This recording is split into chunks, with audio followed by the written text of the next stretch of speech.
Remember I used to give you lessons too? Go on, let me hear you play something. 1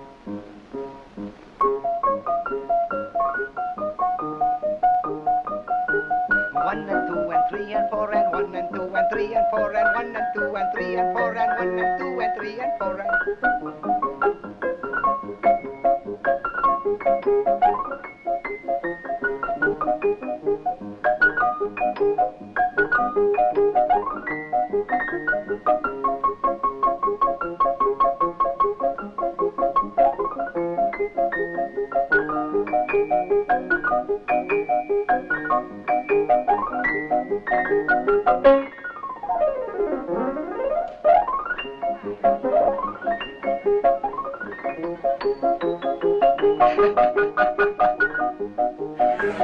Ladies and gentlemen, firstly, can I start off by saying thank you for joining us the night before Easter. When I rolled it forward 2 weeks, I didn't check if it was Easter or if it was school holidays, so thank you very much for joining us tonight. We've got 3 esteemed speakers with us this evening. Two. Why are you taking him out the equation? Nothing esteemed about me. We have 2 and Chris. We were going to talk, obviously, operational resilience tonight. It's, for those that you've been before, it's thought leadership. There is no sales pitches up front, there's no talk about anything other than driving the discussion across the tables. Each speaker will be before each course, and Ariane is going to nicely start us off very soon. Not now, not now. She's doing the London Marathon. Is it next week or the week after? 10 days. So she's primed. She's primed. And then we'll have Chris, who is going to speak second, just before the main course, and we have Joan at the back there, who is going to finish off. And I will do a quick intro before each one about the topics they're going to discuss. And the idea is that they drive your table discussions through the evening. And who hasn't been before? Quite a few tonight actually, which is brilliant, fantastic. Because we were saying earlier that this is the 13th now actually, lucky 13th, not a number. That's why I didn't put it on Friday, exactly that. But I think it's what, 13th in 4 years, so we started in March 2015. It's probably best to introduce Ariane, who is an operational risk guru and a marathon runner. Well, soon to be marathon runner. A trainer, and has also published her own operational risk book very recently, and that was beginning of the year, was it? March? December. Oh, December. So she's now an author. And fifth, oh sorry, she's recently released her new book, her 5th book, and apologies about that. So, and Ariane is going to speak about operational resilience, correct me if I'm wrong, built around business outcomes. And then we're going to build through that as we go through the other speakers into more of a team, security-based discussion with Chris, and then we're going to speak about the individuals themselves with Joan as well. So I hope we're going to take you on a nice journey through the company kind of life cycle and to the individual at the end. So please welcome Ariane. Before we start, I always have, a little bit of fancy dress. I forgot to put it on tonight. So as it's operational resilience, I had my fighter pilot tell me. So over to Ariane.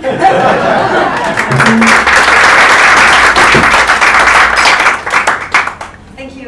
Good evening, everyone. Apologies for my voice. Oh, would you like a microphone? No, that's fine. That's fine. Can everyone hear over there? Yeah, can you hear me okay? Yes. All right. Well, thank you, Lee, for inviting us and inviting me again to speak on the Last Supper to talk about resilience. The irony occurred to me today. I was like, oh, okay. It wasn't even on purpose. Okay. So Ali and I go back a long time, and thank you for that. It's always a joy to be here.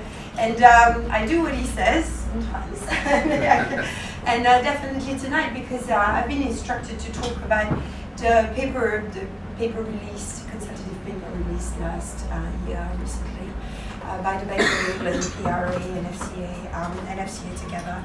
And before I move on to this paper, a little bit of context, and I'm fortunate enough to speak regularly, let's say, with the Bank of England and also the PRA. And the Bank of England was saying, well, financial stability is important, but now our objective for 2019 and 2020 is to have the financial sector to be operational resilient. And for all of us working in operational risk and non-financial risk is a good testament of the importance that non-financial risk and operational aspects of firms take. And then discussing also with some members of the FCA, I'll get to the one of the objective. Yay, he's here. She was waiting for you. You're just over there, Anne. Thanks very much. Sorry. Is the resilience around business outcome or business services. So the purpose of this paper and what the regulator have wanted to put in place is really present resilience out the protection of the outcome and the services to the customer. And for those of you who have read the document or read it in detail, it's very fresh in my mind, because if you wanted to know what I was doing last night, well, I was reading the paper. So there you go. For the second time, mind you. It's not that I discovered it. Anyway, and this paper read very much like an answer to the Lloyd's TSB disaster. Pretty much like that was a disaster. Because one of the examples they take, for instance, is, oh, you know, your priority needs to be around providing a business services to your customer, to your stakeholder, but essentially the business services. Not so much the priority shouldn't be upgrade of a system, but actually be able to handle your customer. So that's basically one of the context and the motivation. But going to the paper a bit more in a structured way, what is resilience? Well, resilience is about continuity, and I'm going to take running parallel, of course, now that you all know that my minds are about the 20th of April, which is also my wedding anniversary, funny enough, but anyway. And it's about, so continuity is about pushing through, keeping going, okay? Keep the service afloat, not necessarily in the optimal state or in the normal state, but keep things going. So for that you can use alternative channels. For instance, continuity when your system is down, when your online trading system is down, some trading platform can trade via chats or telephone, etc. And then you have the recovery. And recovery, well, it's just like after exercise, is going back to a normal state. Okay, so you resume your online trading platform, to take that example, so the company goes back down to the normal operations.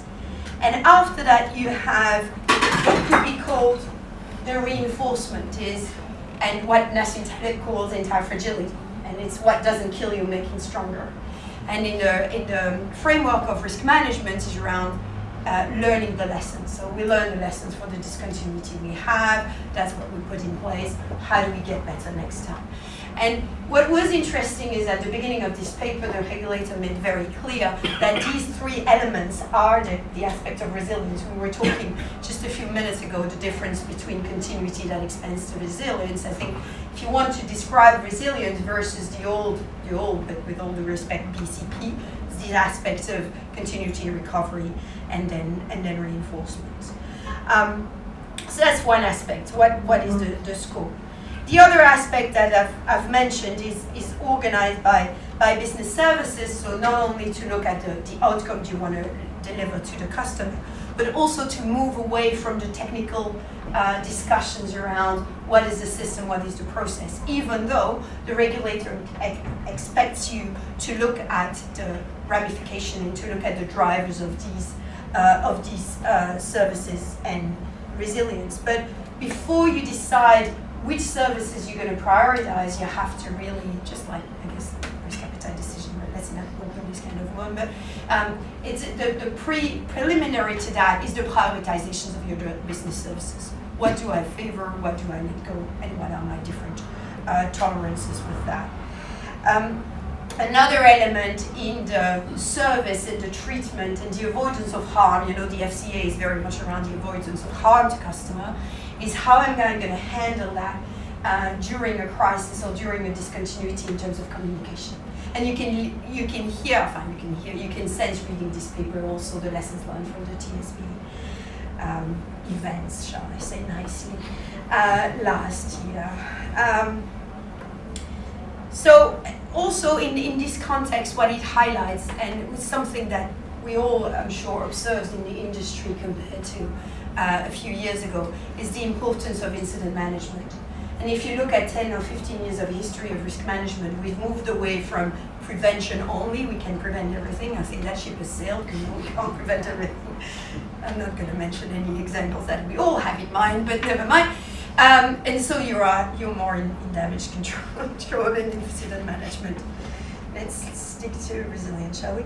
And so what do we do? And so the other element. So basically, I have three topics here, subtopics. What is resilience? We talked about that. Organizing and prioritization business services. And finally, how do you do about that? How do you manage resilience? Well, the first aspect, which is the sort of classical continuity aspect, is what is my tolerance limits, what are my RTOs, my recovery time objectives, and how do I manage continuity for that? You would expect that every mature firm has it, but maybe not everybody, so good to have. But another element that I find is quite interesting in this paper is the idea of tolerance limit. I'm going to say, well, tolerance limit, yeah, risk tolerance, we hear that for 15 years. No, the tolerance limit as described in the BOE paper is that's enough. It's the no-go. It's the absolute extreme that you don't want to go to. So it's beyond the RTO. It's the no way I'm going to get there. So it's the extreme disruptions that you will not tolerate. It's the very large disruptions that you wouldn't tolerate except in very extreme scenarios. And we are moving away finally, which is great, so at least in the regulator's eyes, from assessing the risks and agonizing around the likelihood and assessing the likelihood of the risk, but really look at the large impact, and if the large impacts matter, we need to make them virtually impossible to happen, no matter how likely or unlikely we think they are. So that's what I wanted to highlight also that I find interesting in this paper. So of course you expect, the regulator expects you to develop metrics, testing, and to provide evidence that you've done your homework and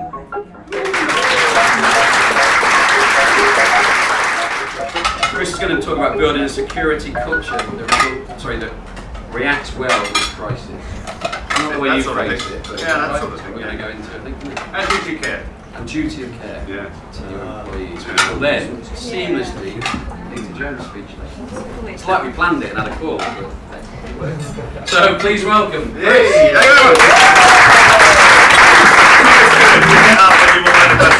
That's always a bit better. So I'm going to talk. I usually do these talks for like an hour, 2 hours. So I've got to really try and work out. Yeah, no, don't worry. I'm going to 10 minutes. He's got the butcher's hook to pull me off after 10 minutes. So, but I've got to work out what I'm going to say to you. And I know that you're all risk people and stuff like that. So I think what I'm going to do is talk you through some of the risks I don't think you thought about, because there are big risks.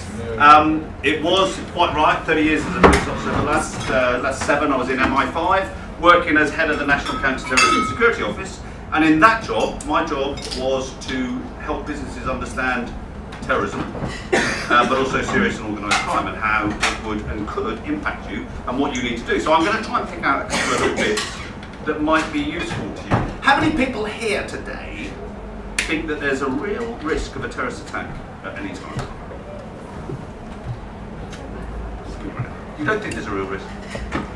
Anyone doesn't? What about in Europe? Think there's a real risk of terrorism? Yeah.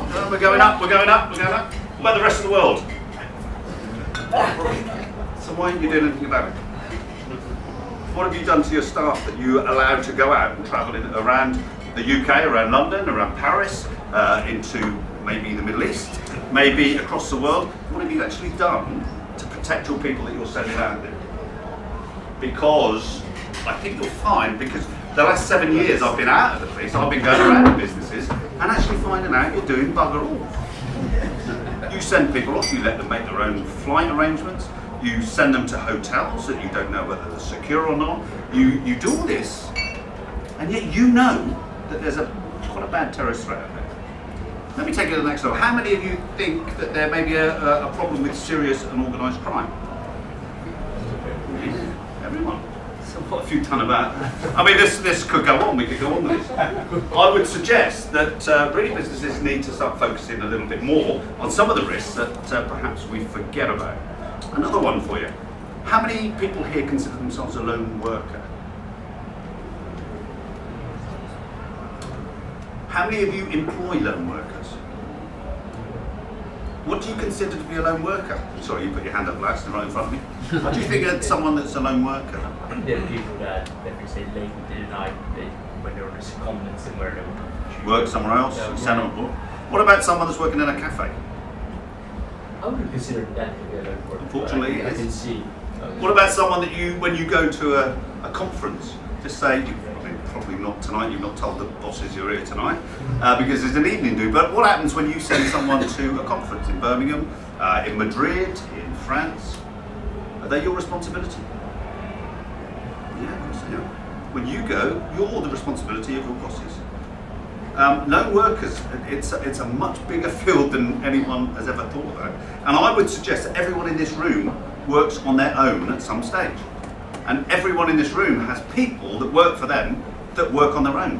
Whether it be in a cafe, in Costa, doing their little bits of work, or whether it's sending them to a conference.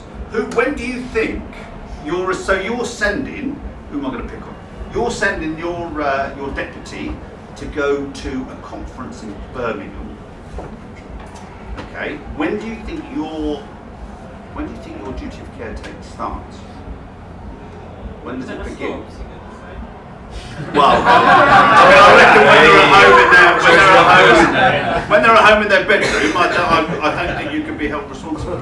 Well, let me take it another way. So let me shortcut this. So, from a duty of care, from a legislation perspective, if you've got someone that's working for you that comes into your office every day and they commute to and from, they don't become your responsibility until they step over the threshold of your building. Then they're your responsibility. If you're sending someone to Madrid, Jakarta, maybe China, something like that, or even Birmingham, the moment they leave their house, the moment they step over the threshold of their door, they're your responsibility. So what are you doing to help them understand the threat of terrorism that you've all told me is out there? Have you told them how to react if something happens in front of you? Have you told them what they need to do, what they shouldn't do? Have you told them when they're working in a cafe on a Wi-Fi, the dangers, there's people here from the world of cyber, the dangers of actually working on a Wi-Fi and how you're actually putting the business at risk by doing that. And I've seen demonstrations of people who actually will sit in a cafe, this guy demonstrated it to me, sat in a cafe and he turned everyone's computer off, turned the Wi-Fi off, and then there was a little thing that came up on everyone's laptop that said, sorry about your Wi-Fi, click on this and you'll be back on. Everyone clicked on that, and from that moment he had control of everyone's computer in that room, in that cafe. Have you told people about this? Have you given them the tools to protect themselves and the business? Probably not. And I think you have. Yay! That's right. Information security, yeah. And what I would suggest to you, Wi-Fi, public Wi-Fi. they're not allowed to. Why not allowed? No, that's good. Let me tell you, so for 7-8 years now I've retired from the police, and I can tell you that most businesses don't give enough information to them. And so what I'm saying to you is that this is a major issue. Let me tell you something else that I do, which I think is quite interesting. I do penetration tests. Now, a lot of you will be aware of penetration testing and how people can log into, they try to get you to, well, what I don't do any of that. I can't use computers very well, but what I do is I walk into your building and I put keyloggers into your computers. I sit at the desk, and we were just discussing it. I've actually sat in a bank where I've actually taken all the loan documents out of a cupboard and I stood there photographing them in front of people. And the reason I got into that building was because I told them that I was there from the fire alarm people and I was there to do fire alarms. So where this comes down to is having a security culture. This whole thing that I'm talking about is you understanding that there are lots of risks for your people, and that actually your people need to protect themselves, and by protecting themselves they can protect the business. Having a security culture is about engendering security from everyone in the business, right from the bottom to the top, including the CEO, and they're often the most difficult people to get involved in this. Because if you don't, I can always get through the outer layer of security in your business. Whether it's your computer system, then you need to have the firewalls to stop me interfering with it, but also I can get through your outside doors and sit in your offices. And I'll give you a couple of examples of where I've done this. One was a hedge fund manager who was a very rich man, one of the richest people in the country. You wouldn't have heard his name because he's very he doesn't announce who he is and what he does. And they asked me to do a pen test, and they had thumbprint entrances into the building. They had thumbprint entrances into the main office, and I got in on a Saturday when the relief guard was there. Told them that I just started and I didn't have my fingerprint logged at that time. I walked in, I took photographs of the man's card registration document. I took photographs of his children. I put listening devices in all the rooms. So when we get into security culture, how many of you actually know what's going on in your building at 2 o'clock in the morning? Who's in your building at 2 o'clock in the morning? Me, sometimes. I don't like to go in at 2 o'clock, to be honest. I don't like night duty anymore. But how many of you know who's in your building, in your office at 2 o'clock in the morning? Who do you think's going to be in there? Cleaners. What do you do with your cleaners? Who does your cleaning? Outsourced. So who are they? Who are these people that are wandering in your building at night? Who else is in the building? Security guards. Outsourced. You pay them £10 an hour. And you leave all your stuff dotted around. Okay, some of you have got clear desk policies. Have a look around your building at night and see just how good those clear desk policies. So I want to introduce you to Joan Keevil. I'm going to say, correct me if I'm wrong, the chair of the e-learning network. Chair of the board, sorry, the e-learning network. That's a volunteer role. Training facilitator and designer, and we're hopefully going to go from the piece that Chris has spoken about to the individual. Is it anti-stress month or stress? Stress awareness month. I didn't read what he said. I just had too much wine. So it's stress month. So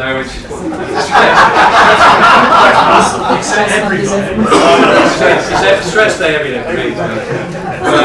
It's stress month, and but no, it's how to nurture resilient employees.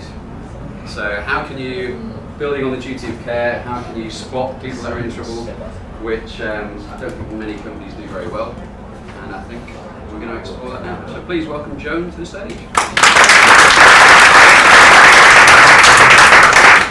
So I hope you're all feeling relaxed and not stressed.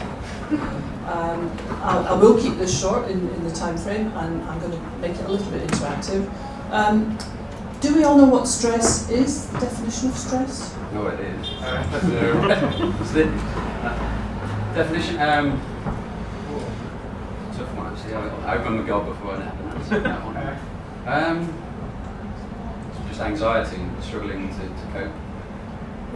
Yeah, go on. Didn't even acknowledge that. Didn't even acknowledge it. All in the mind.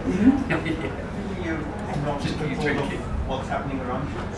Yeah, it's an adverse reaction to too much work pressure, basically, is how it's described.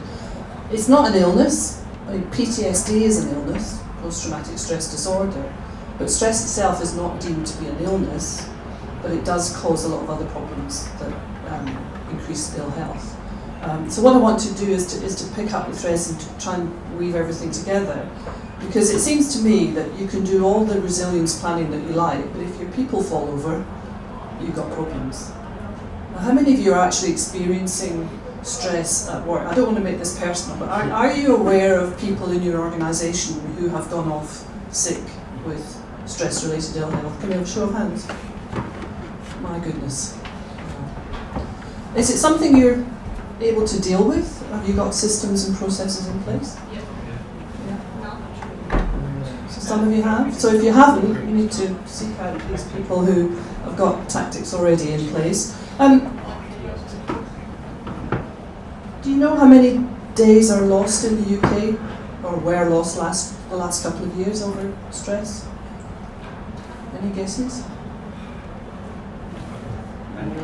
10 million. 10 million, right? Any advance on 10 million? 5%. 15.4 million in 2017-18. And the estimated cost, 5.2 billion in the UK.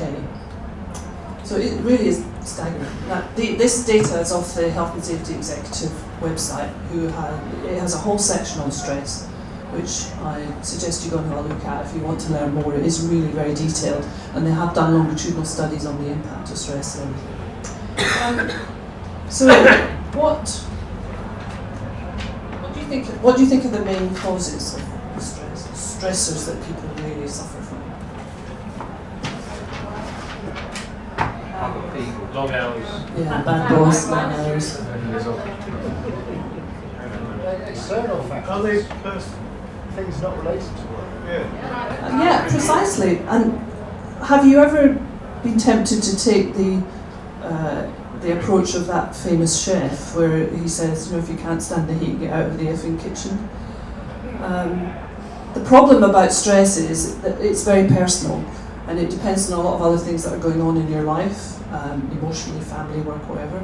And it's very easy for us, if we ourselves are quite competent and in control of everything, it's very easy for us to put that over onto other people and expect them to pull their socks up and just get on with it. And that's not terribly helpful, because especially if you don't really know your people, you don't really know what they're going through, and you don't know how they're reacting to the pressures that you're making on them. I did post something up on the group page on LinkedIn. Did anybody have a look at that? If you've got your phones, you want to have a look now, because how much you're all engaged. I am interested.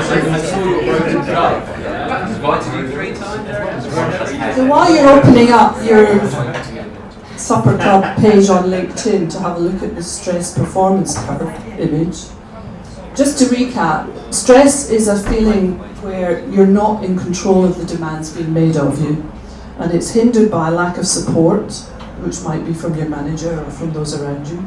It's also got to do with the relationships that you have to maybe just talk to ask for help, etc.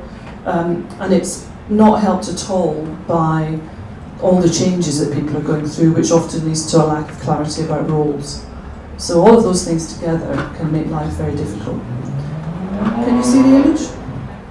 So the point about the stress and performance curve is that you can start off not having enough pressure, so you're not actually performing very well, you're too laid back. And then the idea is to get people working up to optimum performance. But if you constantly put them under stress, so much pressure that they go into a phase of stress, then their performance actually goes down, and eventually they drop off a cliff. And it's actually very hard to get people back, because the average time off, I think, is 28 days. But I'm sure you know people who really struggle to come back altogether. And of course, while they're off, what's happening in the office? Well, everybody else is more stressed because they're having to pick up on all their workload as well. So it's a little bit of a vicious circle. So I guess the question really is, how do you build the resilience of your people so that they can cope better and not fall off the curve, not get so stressed that they can't concentrate and do well? Have you been stressed yourselves? Did I ask you that? You did with Yeah, I was just checking out. But the thing is, were you told to not drink as much and go to the gym and go for walks? Changed. I mean, these things can help us individually, but actually they are looking at the symptoms, not the underlying causes. And again, they're also putting the onus on the individual to get better. And the approach that I'd like to put to you is, how can you be more strategic about helping people manage the pressure that you're putting them under? Well, one of the things you can do, which comes back to the resilience and the operational resilience piece, is to focus more on how to prevent stress from becoming an issue. And that is about being able to anticipate when maybe you have a huge change program coming through. So you might want to take a risk assessment approach to that, and then you can identify the potential of the risks, the specific risks that people are going to be put under in different roles. You can put mitigating actions in place to limit those. You can talk to line managers and train them up so that actually they realise that a lot of this is just about being a good manager. And that's the simple things like just checking in with people, making sure they're okay, maybe being a bit flexible if they need to get home and sort out a problem at home. Because if these are good workers, they'll really value that, and it might just release that pressure valve for them and enable them to come back refreshed with more energy to cope. So a lot of the ideas are around managing people better. And sadly, I do get a lot of feedback when I talk to people in organisations that they often say the managers are the weakest link. I mean, people can be the weakest link, but if the managers are not strong, then everything else is hard to get working. So another thing is, if you know that people are up near the top of the pressure curve, is there anything you can do to help them to step off that treadmill, albeit briefly? Can you redistribute work? Or can you actually take a smart approach where you say, there's so much change here, we have to think about what we should stop doing because it's not adding any value, or how we can work smarter. And then the other aspect to look at is how can you build people's skills so that they are more resilient? How do you help people to take on more and get better at what they do?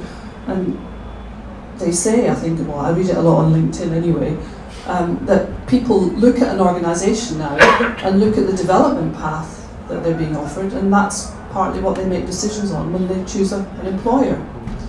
So are you able to find... Gosh, so I'll have to be quick.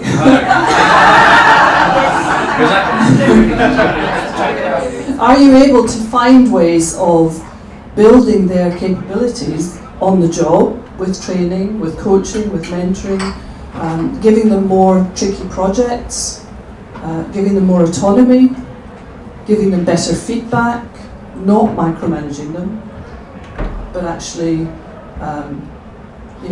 if they come to you with a problem, don't give them your solution, ask them what they would do. And all of this